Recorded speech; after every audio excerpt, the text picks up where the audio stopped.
Oh, hello. Welcome to the Crafts Desk. If you're watching this, it means you are either interested in or you've purchased one of my little Pochita model kits. And if so, thank you. Either way, whether you buy one or not. But I just wanted to make a quick little video, just sort of running down what's going on, because this is my first attempt at making for one, a resin printed sellable, I suppose, and also my first attempt at making sort of a model kit, sort of harkening back to like a garage kit type of thing, I suppose you'd call it. But it's a super simple little kit, and there's not a lot to like warn you about on the construction, but there are still some things I want to go over just for safety reasons and just to kind of give you the heads up if you've also never done something like this. So what we have here is a finished version. He's completely painted and assembled. I'm not the best painter, but you can kind of BS your way through the whole process if you just know a few little tricks, such as the chainsaw, which I think looks super nice. That's just black paint and then kind of gently rubbing on some silver rub and buff. You can also get a similar effect doing some dry brushing with some silver paint. The handles are just painted black. The body I just kind of splotched with various reds and oranges until he kind of had a good consistent color. And then I carefully painted on and also sharpied on the eyeballs, because doing delicate painting is not my strong suit. I am an okay painter. I am not a great painter. So, all that said, let me get one of the model kits out. When you do purchase one, you're going to get a little baggie like this in a little box sent to your house or wherever you happen to be. And it's not a lot to show you, but here, I will just got your instructions sheet, you got your little blank potato body, and you have, if I can get this out, a little baggie of parts. Now, this is a fully resin printed, hollow 3D print where all of the sculpting, modeling, printing, trial and error was all done by me. This is my first attempt at doing something like this, and I'm pretty happy with how it came out. Other people seem to be pretty happy with it. So, body itself, you've got slots for the back handle, for the tail, the little top handle, and the chainsaw. Which, those are all of your parts in here. Now, all of these are fully cured, maybe a bit over cured, and they were printed in a water washable ceramic gray resin from Elegoo. So they're pretty good. They might not be perfectly straight, but you can kind of sand and clean those up just fine. So assembly kind of goes like this. You pop that on there. This goes in there. This goes here. And those go there. Nice and simple. And you're done. And yeah, thanks for watching the video. But anyways, yeah, so, okay. You have all of that set up, but it's not perfect. You can kind of see you got some little sprue marks there. The handles themselves have some little dots. And, I mean, everything will more or less stay in, but it'll just pop out. So, the other thing to worry about is all these little marks. I'm going to try and get that right up to the camera. These are support marks. When it's printed off, it has this little lattice that kind of keeps it in place. And you also have up on top here these layer lines, which I think you can just barely see in the light there. These are really the only place that the layer line showed through, and it's primarily in a spot that's going to be covered by the chainsaw anyways, so you don't really need to worry about those. But if you do want it to hold paint well, it does help to take the time to sand and kind of clean that up before you get too far. On that note, I'm going to run over to the instructions here and show you the real reason I made this video, which is safety. So I'll tell you thank you for purchasing. In this kit you will find the 2 handles, the ripcord tail, the chainsaw, the potato body. It tells you that you'll need some glue, some sandpaper, and some paint. The sandpaper is the important part. Parts do require a little bit of sanding. If you're going to be doing sanding, especially with something like this, it is highly advised that you either have at least, where did I just put it, at least have a dust mask, or if you've got one, a respirator, preferably with inserts that are good for microdust and particulate and that sort of thing. They have these, which, I mean, to be fair, will work, but these are mostly for catching vapor more than dust. So just keep that in mind.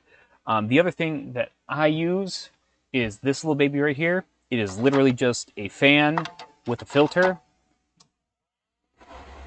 And this thing will just suck in air and dust and mostly keep you... that will mostly keep you from breathing in the very, very fine plastic dust that's going to come off this guy when you do start sanding. Not to oversell or undersell this, it's not as if you're going to breathe in some particulate resin dust and instantly get sick and be horribly injured, but it's also not that it's completely harmless. In general, it is very bad to breathe in dust. Super fine plastic dust, not good for you. Resin, particulate, and stuff, not good for you. So to that end, I would very much like to stress, use safety equipment. When you are sanding, do not take your dusty, sandy hands and poke them in your nose, eyes, and ears. Do not breathe deeply of the resin dust. It is bad for you.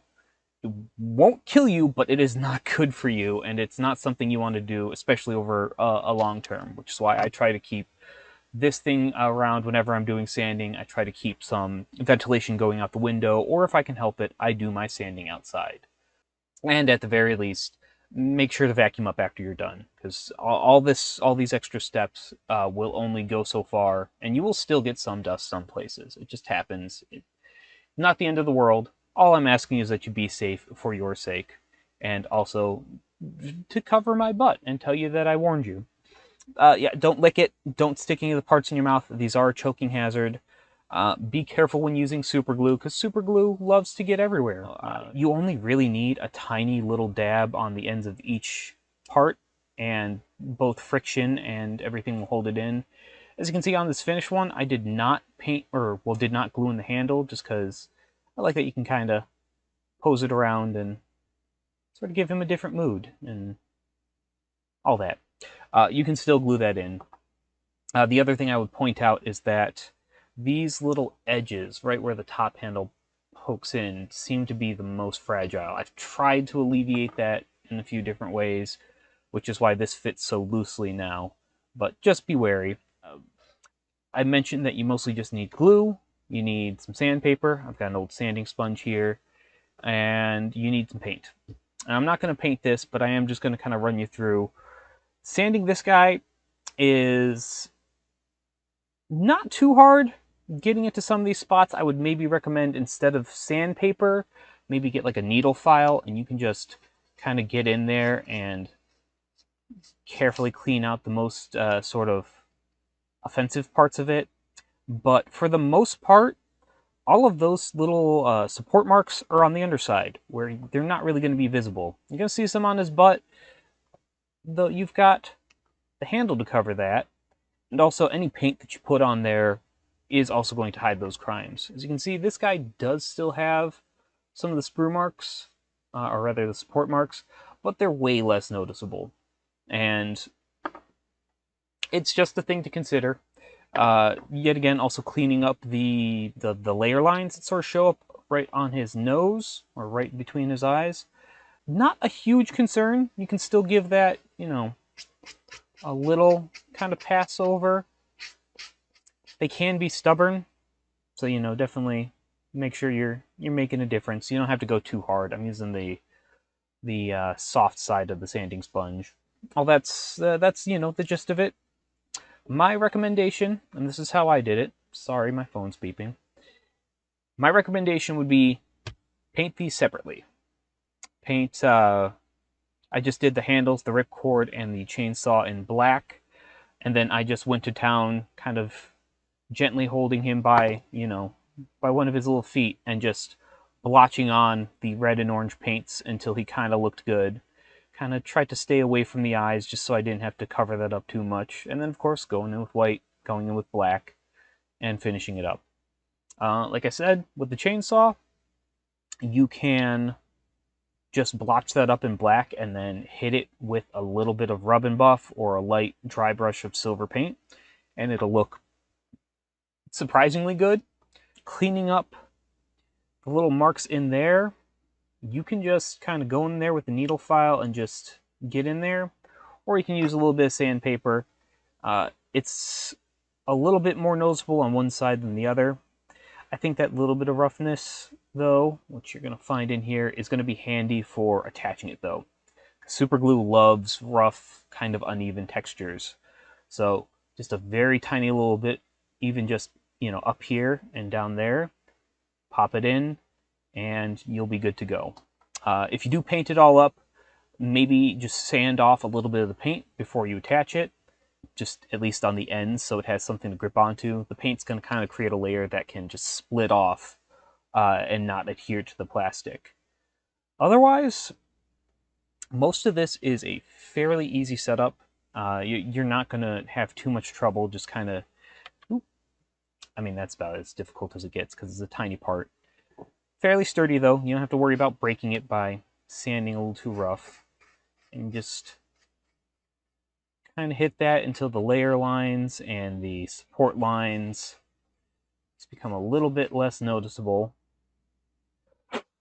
And the paint's going to help you hide the rest of your crime, so don't feel like it has to be flawless and shiny and go from, 80 grit to 8,000 grit cleaning this guy up. And then I guess the only other thing to say is, if you do pick one of these up and you assemble it and paint it, and maybe you do like a really crazy paint job and you don't follow the sort of orange, red, and black Pochita, and you make something really crazy, send it to me online. Mr. _ Gear Grinder on Twitter and Gear Grinder Designs on Instagram. Tag me. All the stuff I do send out will, of course, have my little business card / bag topper, so you have my contact information on there. And I put them everywhere, so you can find me easy enough. But yeah, show me what you make. I want to see other people's Pochitas. I think that about covers it. Hopefully this isn't too long and too rambly.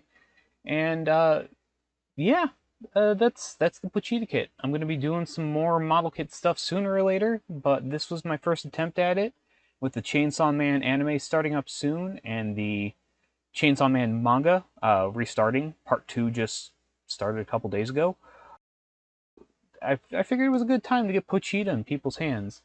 And just as an added little bonus, first few orders are going to be getting little tiny micro Pochitas with them. So if you order, I'm going to try and put some extra stuff in there like I always do. Not trying to bribe you. I just thought it would be nice and cool because I had a lot of fun messing with the 3D printing process for this guy and making kind of different scales and figuring out what worked and sizing all the parts and figuring out the best way to print them. It's a lot of fun. It's a lot of a challenge too. Maybe I'll make a video on that someday, but otherwise, yeah, I think that about calls it for this video. All the Etsy links and stuff will be in the description and posted all over my social media. So yeah, if you pick one up and make it, let me know how it turns out. Just, be careful with your parts, don't breathe in any dust, and have fun with it. Until I make another video, which I've got some in the works, thank you for watching, and I hope you have a great day. Bye.